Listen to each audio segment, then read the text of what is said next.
ಬೆಂಗಳೂರು ಸಂಘದಲ್ಲಿ ಬಹಳಷ್ಟು ಮಹಿಳೆಯರು ಬಂದಿರಾ, ನಿಮ್ಮ ಮನವಿ ಬೇಡಿಕೆಯನ್ನು ಸರ್ಕಾರಕ್ಕೆ ಹೇಳಕ್ಕೆ ಇಷ್ಟಪಟ್ಟರೆ? ಸರ್, ನಾವು ಬರೀ ಮಹಿಳೆಯರು ಮಾತ್ರ ಅಲ್ಲ, ದಲಿತ ಸಂಘಟನೆಯಿಂದ ಬಂದಿದ್ದೀವಿ, ಮತ್ತೆ ಕರ್ನಾಟಕ ರಾಜ್ಯ ಮಸನ ಕಾರ್ಮಿಕರ ಸಂಘಟನೆಯಿಂದ ಬಂದಿದ್ದೀವಿ, ಕರ್ನಾಟಕ ರಾಜ್ಯ ಒಂಟಿ ಮಹಿಳೆಯರ ಸಂರಕ್ಷಣೆ ಸಂಘಟನೆಯಿಂದ ನಾವು ಬಂದಿದ್ದೀವಿ, ದೇವದಾಸಿ ಮಹಿಳೆಯರ ವಿಮೋಚನಾ ಸಂಘಟನೆಯಿಂದ ಬಂದಿದ್ದೀವಿ, ದೇವದಾಸಿ ಮಹಿಳೆಯರ ಮಕ್ಕಳ ಸಂಘಟನೆಯಿಂದ ನಾವು ಬಂದಿದ್ದೀವಿ. ಇಷ್ಟು ಜನಗಳು ನಾವು ಇಲ್ಲಿ ಬಂದಿದ್ದೀವಿ. ಮತ್ತೆ ಬಹಳ ಮುಖ್ಯವಾಗಿ ಇವತ್ತು ದಲಿತ ಕುಟುಂಬಗಳಿಗೆ ಭೂಮಿ ಕೊಡಬೇಕು ಅನ್ನೋಂತ ವಿಷಯಗಳನ್ನು ನಾವು ಕೇಳ್ತಾ ಇದೀವಿ. ಅದೇ ಸಂದರ್ಭದಲ್ಲಿ ಇವತ್ತು ದಲಿತ ಹಕ್ಕುಗಳ ಸಮಿತಿ ಸಂಘಟನೆ ಇರುತ್ತಲ್ಲ, ಪ್ರತಿ ಗ್ರಾಮ ಪಂಚಾಯತಿ ಮಟ್ಟದಲ್ಲಿ ಮನೆ ಮತ್ತೆ ನಿವೇಶನಕ್ಕಾಗಿ ಅರ್ಜಿ ಹಾಕಿದ್ವಿ. ಅವರಿಗೆ ಪ್ರತಿಯೊಬ್ಬರಿಗೆ ಕೂಡ ಮನೆ ನಿವೇಶನ ಕೊಡಬೇಕು ಅನ್ನೋಂತ ಒಂದು ಬೇಡಿಕೆಯನ್ನು ನಾವು ಇಟ್ಟಿದ್ವಿ. ಇರುವಂತ ಭೂಮಿ ಬಹಳ ದಲಿತರಿಗೇನು ಬಹಳ ಭೂಮಿ ಇರೋದಿಲ್ಲ, ಬರಲಿನಷ್ಟು ಭೂಮಿ ಇರುತ್ತೆ. ಆ ಇರುವಂತ ದಲಿತರ ಭೂಮಿಗೆ ಗಂಗಾ ಕಲ್ಯಾಣ ಯೋಜನೆ ಒಳಗಡೆ ಕೊಳವೆ ಬಾವಿ ಮಾಡಿಕೊಡ್ಬೇಕು ಅಂತಂದ್ರೆ ನಾವು ಬೇಡಿಕೆ ಇಟ್ಟಿದ್ವಿ. ಅದೇ ಸಂದರ್ಭದಲ್ಲಿ ಇವತ್ತು ದೇವದಾಸಿ ಮಹಿಳೆಯರು ಇವತ್ತು ರಾಜ್ಯದಲ್ಲಿ 46,000 ಜನ ಇದ್ದಾರೆ. ಈಗ ಮರು ಸಮೀಕ್ಷೆ ನಡೀತಾ ಇದೆ. ಈ ಮರು ಸಮೀಕ್ಷೆಯಲ್ಲಿ ನಮ್ಮ ಅಧ್ಯಕ್ಷರು ಹೇಳಿದಂಗನೆ ಒಂದು ಮೋಸ ಆಗ್ತಾ ಇದೆ. ಏನು ಅಂತಂದ್ರೆ ಅವರು 82ರಲ್ಲಿ ಹುಟ್ಟಿರ್ತಕ್ಕಂತ ಹೆಣ್ಣು ಮಕ್ಕಳ ಮಾತ್ರ ನಾವು ಸಮೀಕ್ಷೆ ಮಾಡ್ತೀವಿ, ಆದ್ರೆ ಈ ಕಡೆ ಹುಟ್ಟಿರ್ತಕ್ಕಂತ ಹೆಣ್ಣು ಮಕ್ಕಳನ್ನ ನಾವು ಸಮೀಕ್ಷೆ ಮಾಡಲ್ಲ ಅಂತ ಹೇಳ್ತಾರೆ. ನಾವು ಕೇಳೋದೇನು ಅಂತಂದ್ರೆ ದೇವದಾಸಿ ಪದ್ಧತಿಯಿಂದ ಹೊರಬರ್ಬೇಕು, ದೇವದಾಸಿ ಪದ್ಧತಿಯಿಂದ ಹೊರಗಡೆ ಬರ್ಬೇಕು ಅನ್ನೋದಾದ್ರೆ ದೇವದಾಸಿ ಮಹಿಳೆಯರಿಗೆ ಪುನರ್ವಸತಿ ಹಾಕ್ಬೇಕು.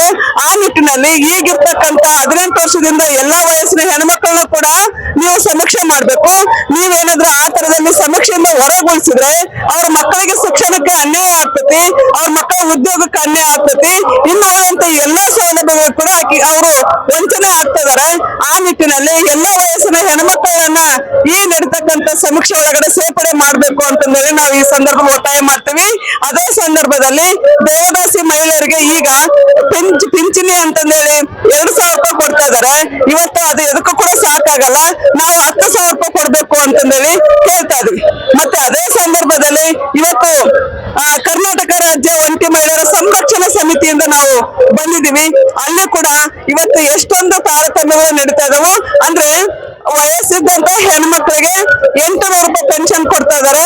ಮತ್ತೆ ಪೂರ್ತಿ 63 ವರ್ಷದಿಂದ ಆ ಕಡೆ ಇರ್ತಕ್ಕಂತ ಹೆಣ್ಮಕ್ಳಿಗೆ ಅಥವಾ ವಯೋವೃದ್ಧರಿಗೆ 1,200 ರೂಪಾಯಿ ಪೆನ್ಷನ್ ಕೊಡ್ತಾ ಇದಾರೆ.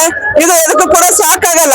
ಅವ್ರ ಆಸ್ಪತ್ರೆ ಖರ್ಚೇನು, ಅವರ ಊಟದ ಖರ್ಚೇನು, ಅವರು ಇನ್ನೊಂದು ಮತ್ತೊಂದು ಅಂತ ಬಂದಾಗ ಯಾವುದಕ್ಕೂ ಕೂಡ ಸಾಕಾಗಲಾರ್ದಂತ ಒಂದು ಏನು ಭಿಕ್ಷೆ ಹಾಕಿದಂಗೆ ಹಾಕ್ತಾ ಇದಾರೆ. ಆ ಭಿಕ್ಷೆ ಬೇಡ ನಮಗೆ, ನಮಗೆ ಸಲ್ಲಬೇಕಾಗಿರ್ತಕ್ಕಂಥ ಪೆನ್ಷನ್ ಏನಿದೆ ಇವತ್ತು ನಮ್ಮ ಅದರಿಂದ ನಾವು ಹೊರಗಡೆ ಬರ್ಬೇಕು. ಒಂಟಿ ಮಹಿಳೆಯರ ಬದುಕನ್ನ ಕಟ್ಕೊಳ್ತಕ್ಕಂಥದ್ದು ಎಷ್ಟು ಕಷ್ಟ. ಇವತ್ತು ಅವ್ರ ಮಕ್ಕಳು ಓದಿಸ್ಬೇಕು, ಅವ್ರ ಮಕ್ಕಳು ಮದುವೆ ಮಾಡ್ಬೇಕು, ಮನೆ ಇರೋದಿಲ್ಲ, ಭೂಮಿ ಇರೋದಿಲ್ಲ. ಅಷ್ಟು ಏನೇ ಇದ್ರು ಕೂಡ ಒಬ್ಬ ಮಹಿಳೆನೇ ದುಡಿದು ಆ ಕುಟುಂಬಗಳನ್ನ ಸಾಕ್ಬೇಕಾಗಿರ್ತತಿ, ಮತ್ತೆ ಸಲಬೇಕಾಗಿರ್ತತಿ. ಆದಾಯ ಇರೋದಿಲ್ಲ. ಅಂತ ಸಂದರ್ಭದಲ್ಲಿ ಇವತ್ತು ಆ ಒಂಟಿ ಮಹಿಳೆಯರ ಕುಟುಂಬಗಳನ್ನ ಅಭಿವೃದ್ಧಿ ಪಡಿಸ್ಲಿಕ್ಕೆ ಇವತ್ತೇನವರು ತಾರತಮ್ಯ ಮಾಡ್ತಾರ, ಆ ಪೆನ್ಷನ್ ಎಲ್ಲ ಬಿಟ್ಟು ಇರ್ತಕ್ಕಂಥ ಎಲ್ಲಾ ಮಹಿಳೆಯರನ್ನ ಸಮೀಕ್ಷೆ ಮಾಡ್ಬೇಕು. ಸಮೀಕ್ಷೆ ಮಾಡಿ ಅವರಿಗೆ ಕನಿಷ್ಠ ತಿಂಗಳಿಗೆ 10,000 ರೂಪಾಯಿ ಪೆನ್ಷನ್ ಕೊಡ್ಬೇಕು ಅನ್ನೋಂತ ವಿಷಯವನ್ನ ನಾವು ಈ ಸಂದರ್ಭದಲ್ಲಿ ಕೇಳ್ತಾ ಇದೀವಿ.